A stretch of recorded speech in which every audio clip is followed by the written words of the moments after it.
Today's episode is going to be all real-life horror stories. I'm going to tell you about ghosts on the Appalachian Trail, real-life horror in the backwoods, and a voice that someone heard on a ranch in Mexico that might have been trying to lure them somewhere.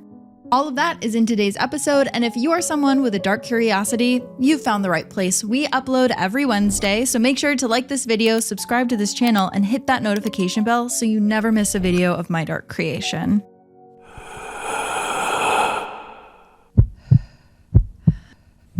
It's when your heart starts pounding. Every now and then, I get an email from one of you guys that sends shivers down my spine. This was one of those emails. It comes from Angel, who writes, "When I was 12, I used to go hunt for animal bones in my neighbor's woods. It was my favorite thing to do in a town where there really wasn't much to do. I would bring my sketchbook and draw everything I found. I was really good at finding bones, like abnormally good, and some people wondered how I did it, but the truth is, I had a little bit of help. Let me explain. It sounds strange, but sometimes when I was out around sundown, I would see lights in the woods, like little glowing orbs.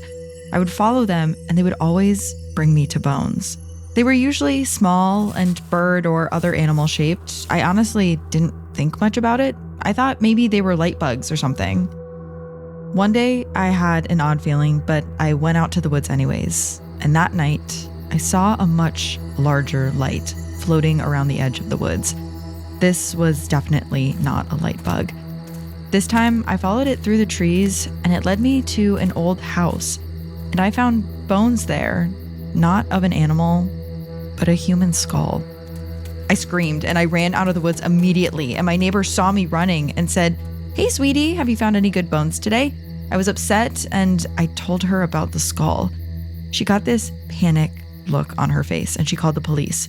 What I eventually ended up learning is that 13 years ago, there was a boy who lived in that house and he disappeared in the woods and they never found him.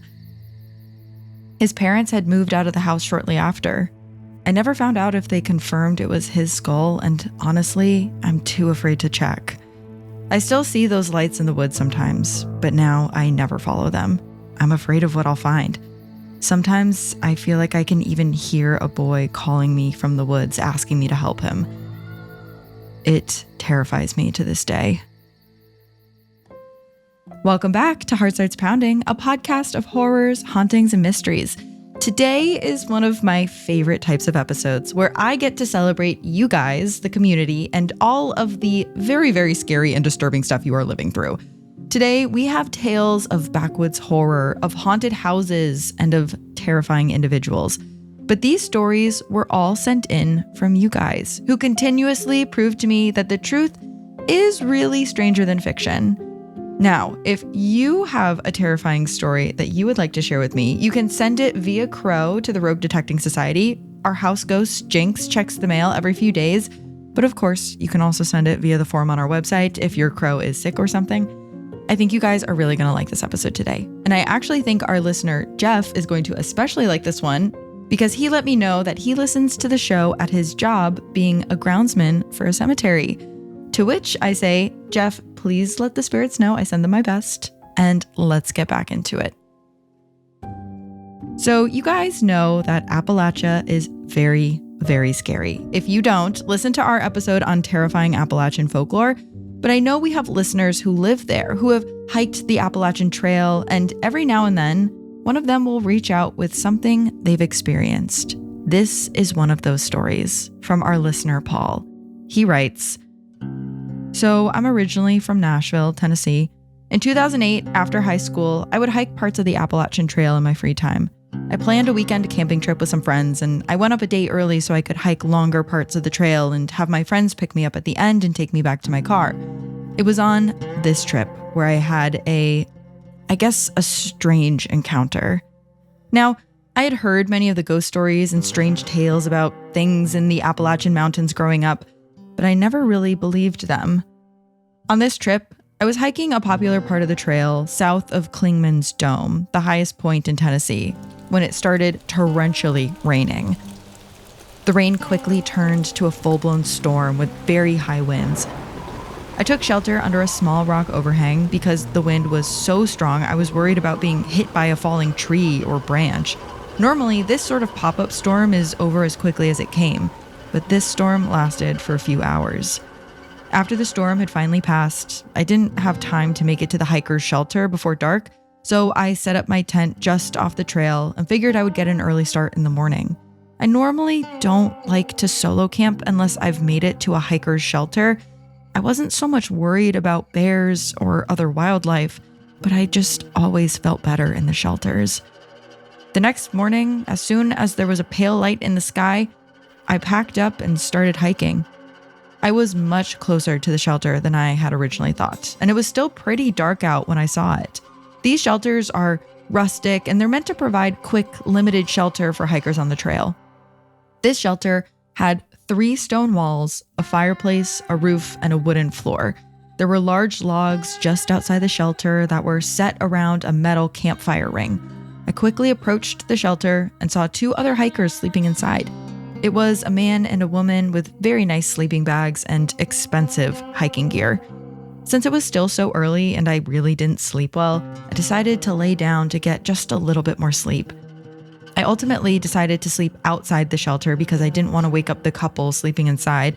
So I put down a tarp and got cozy in my sleeping bag just a few feet from the campfire ring. I must have been exhausted because I was asleep almost instantly. But then I was startled awake by the smell of smoke and the heat of a fire on my face. I sat up quickly to see a fire burning bright in the campfire ring and a man sitting on one of the logs across the fire from me. I sat up and said, "Good morning," to which the man gave me a slight nod, but his gaze never lifted from the fire.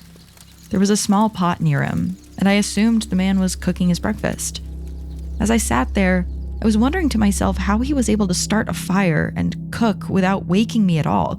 I also noticed how odd the man's clothing and gear seemed to be.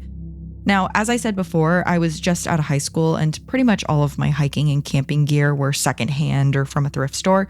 But this man's gear looked rough, almost antique, something you would expect to see in like an old sportsman's catalog. I sat there awkwardly for a few moments and then rummaged through my pack, grabbed my toothbrush and toiletry bag, and I headed to the outhouse that was a few yards into the woods behind the shelter. After I was done, I made my way back. I thought about if I was going to say anything to the man or just leave him be and get back on the trail. But when I came back around the shelter, he was gone.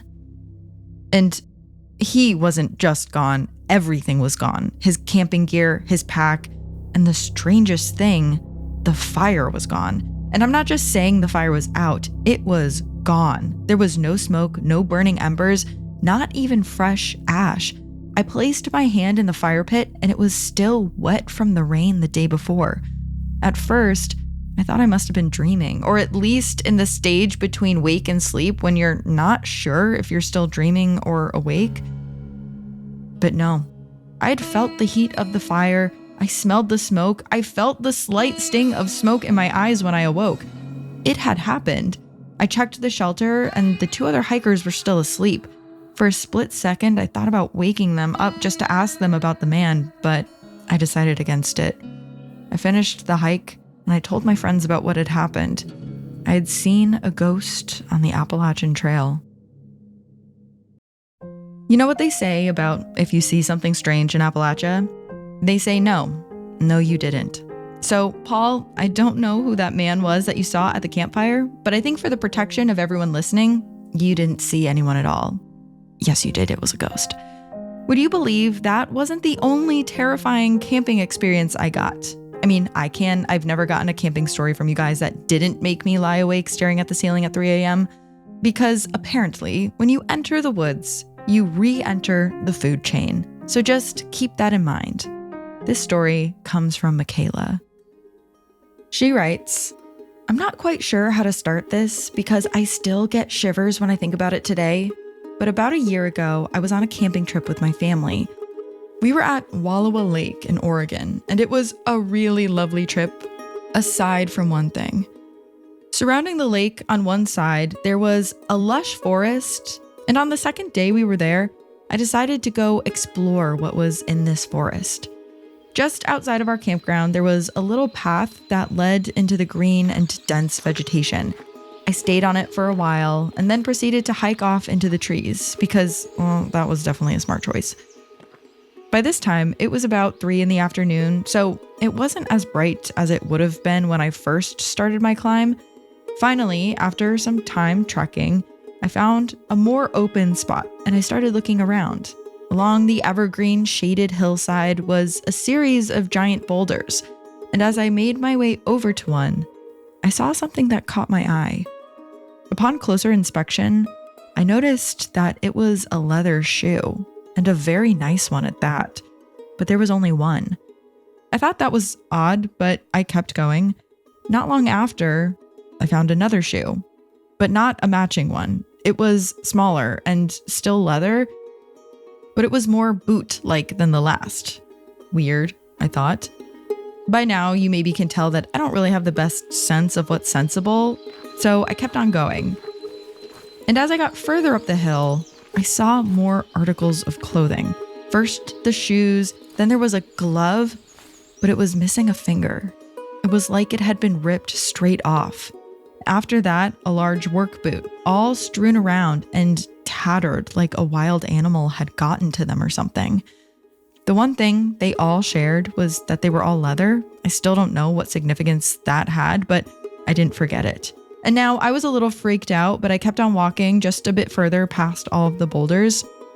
And after some time, I managed to find a circular little meadow with white and purple wildflowers all littering the ground.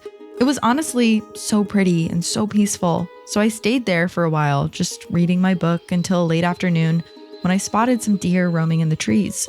I watched them for a while, just taking in the beauty of the scene. And then I noticed the many birds singing, perched on the branches above me. I continued reading, perfectly content. At one point, though, I looked back up, and I realized the deer and the birds were gone. The meadow was completely silent, which was really odd because the animals were there the entire day. I kept reading despite the obvious peculiarity of the situation, but then I started getting a really strange feeling. And suddenly, I heard a rustling in the bush on the other side of the meadow. I passed it off as a deer at first, but soon I realized it was far too heavy of a sound to be a deer. There it was again, closer now. I sat completely still, unable to move. Something felt very wrong. I had to go. Now, adrenaline pulsed through my veins and I ran the fastest I've ever run. Down the hill, past the boulders, into the campground. I didn't see what it was that was stalking me, but something told me I didn't want to. That night at the campfire, I was recalling my story for my group when one of my uncles went dead silent. He said 2 words that I'll never forget. Something that many people in the area know about, but are too afraid to discuss with one another. Skinwalker. The site was dead quiet after that. There was no humor in his voice when he said it. And I think he might have been right.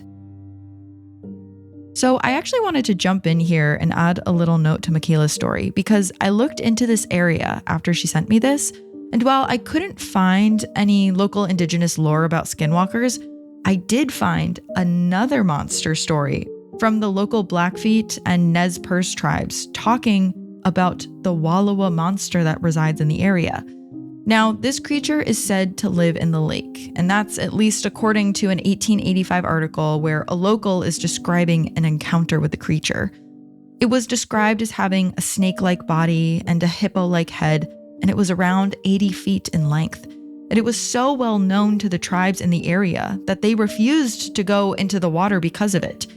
And it seems like the creature has been seen a few more times throughout history, even earning the nickname Big Wally, with the most recent sighting being in the 80s when 2 men saw it. Big Wally has never killed anyone, at least not that I could find, and it does seem to mostly live in the water, but who knows? It does seem like something is afoot at Walawa Lake. Okay, this next email is one that I got more recently, and when I read it, it made me absolutely stop in my tracks. It It was sent to me by a listener named Heidi, and she writes, in the fall of 1999, I was a freshman at Michigan State University, living on the 3rd floor of the South Wonders dorm with a good friend of mine from high school.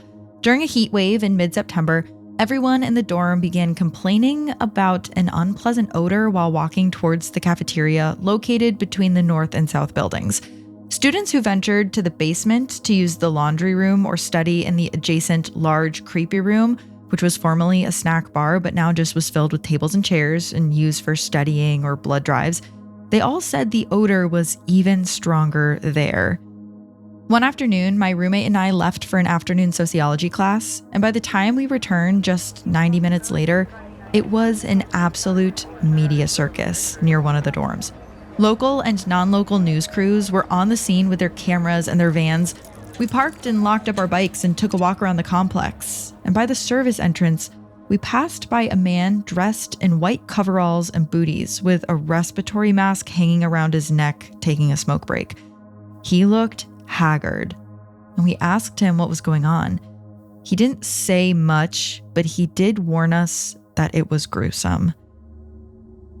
Well, it turns out, after days of graduate advisors and residents receiving countless complaints from the students, a dorm assistant manager was dispatched to the basement to track down the origin of the smell.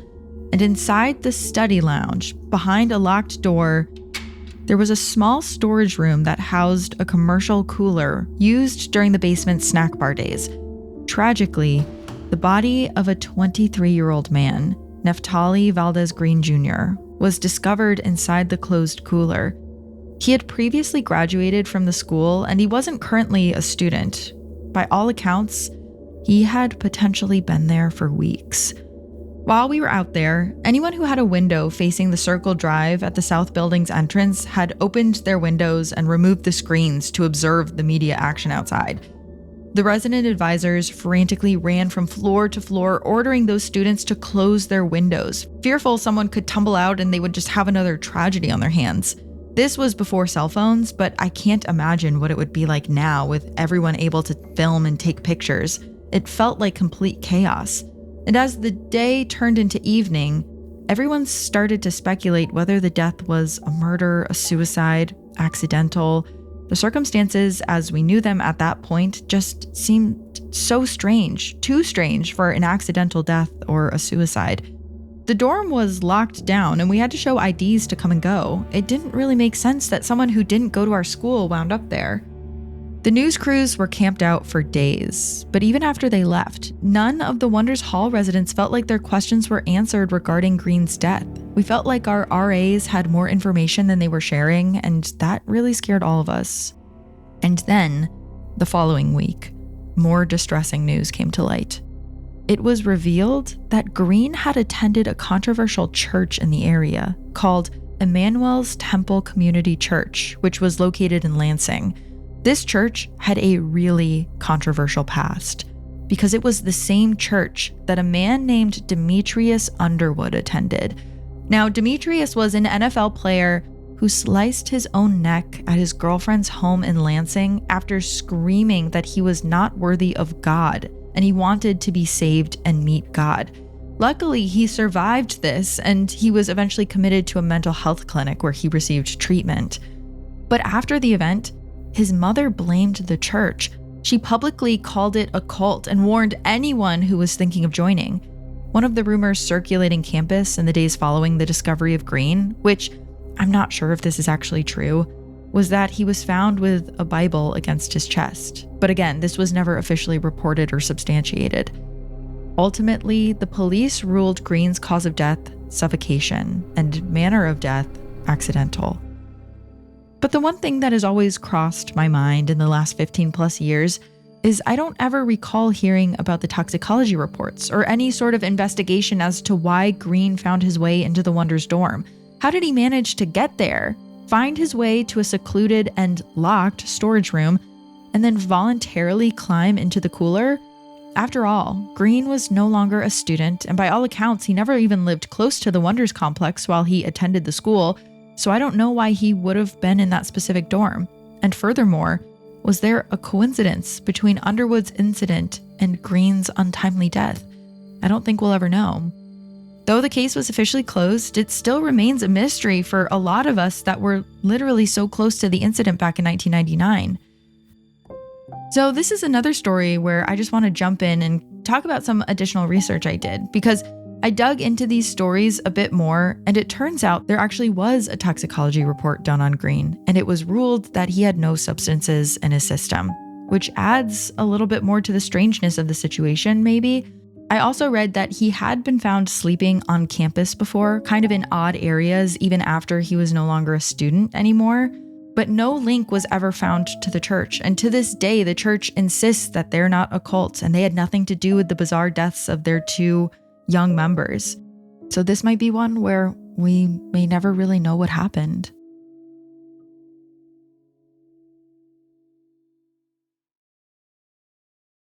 Okay, our next story takes place on a ranch, and I don't know what it is about ranches. My husband was raised on a ranch, and I just think really freaky things tend to happen there. When you have a bunch of animals all mixed together, it feels like it can attract other, scarier creatures.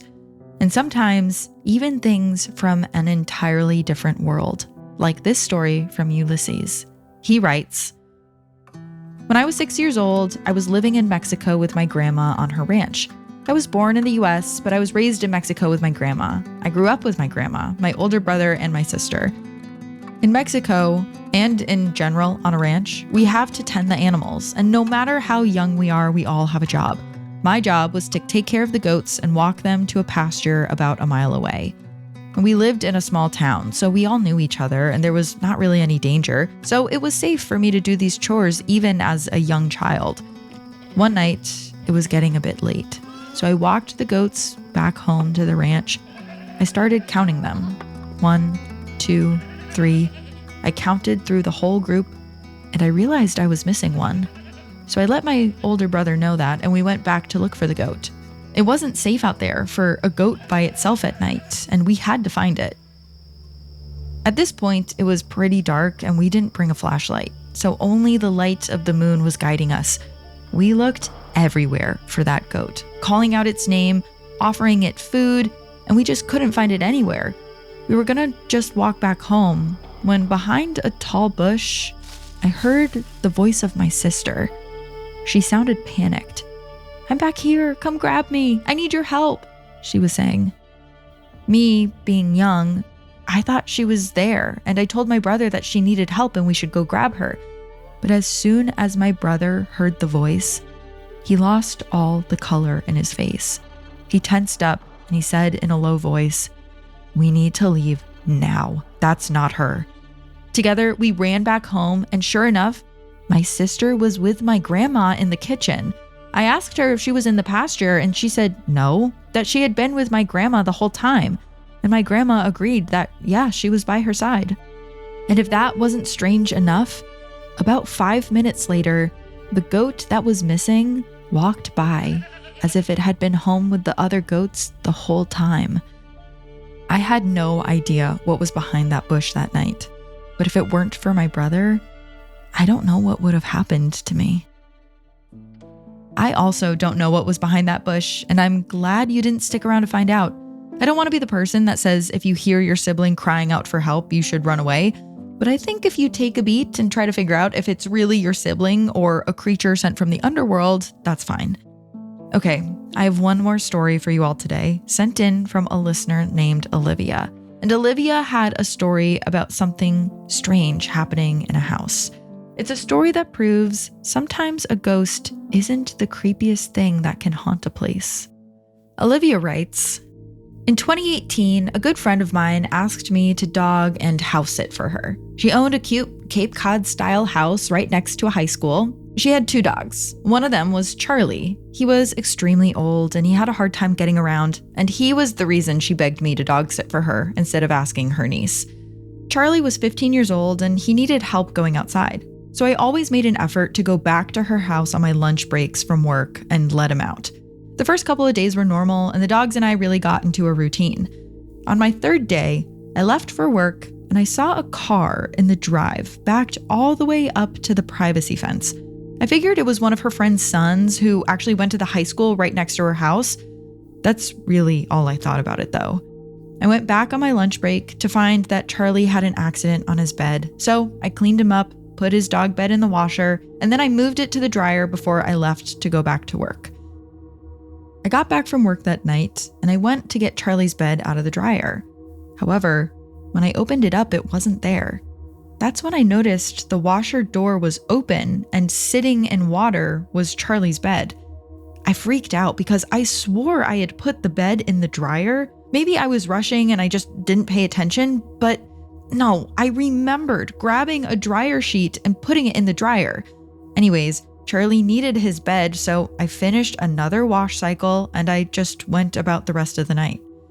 The next day came and I went about my routine. I looked outside and the car was still in her driveway.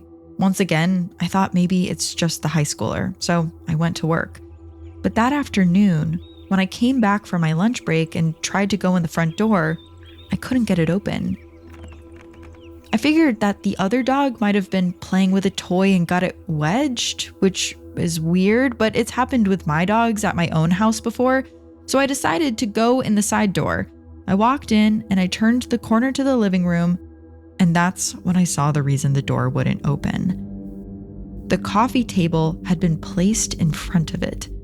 I went over to move it, and I saw that the side table had been moved to block a path to the hallway, and Charlie was lying on blankets instead of his bed that I had cleaned for him the night before.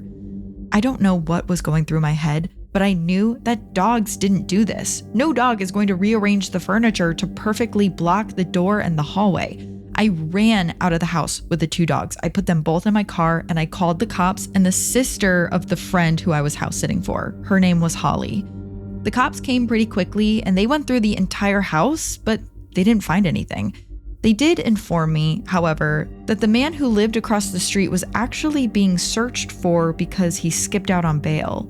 Everyone in our town at the time knew him as the, quote, gnome bandit because he had stolen so much property in the area, and he skipped out on his bail and now he was wanted by the police. So they asked me to keep an eye out for him as well. Okay. While I'm searching the house for poltergeists, I guess I'll also keep an eye out for the gnome bandit. Holly and I were outside after the police left, and we were discussing the whole gnome bandit situation. Eventually, we went back inside and I found Charlie's bedding back in the washing machine, sitting in water again. The unease I had at that point was wild, but part of me was thinking that the police searched the house and they didn't find anything or anyone. Also, I'll add I was in Kentucky, so I went over, brought my gun in, and I knew if anything really bad happened, at least I would be able to protect myself. The next day, I did the same routine. I was feeling better about the situation since the cops had come and they didn't find anything. But when I got back from my lunch break, my jaw hit the floor. Things were moved all over the house. The kitchen table was moved to block the side hallway. The coffee table was in front of the front door again. Side tables had been moved to the hallway that led to the bedrooms, and they had stuff stacked on top of them. Once again, I called the police and I called Holly.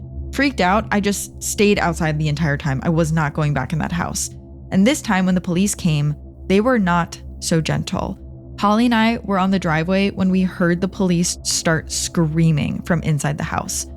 A couple of minutes later, they walked out with a man.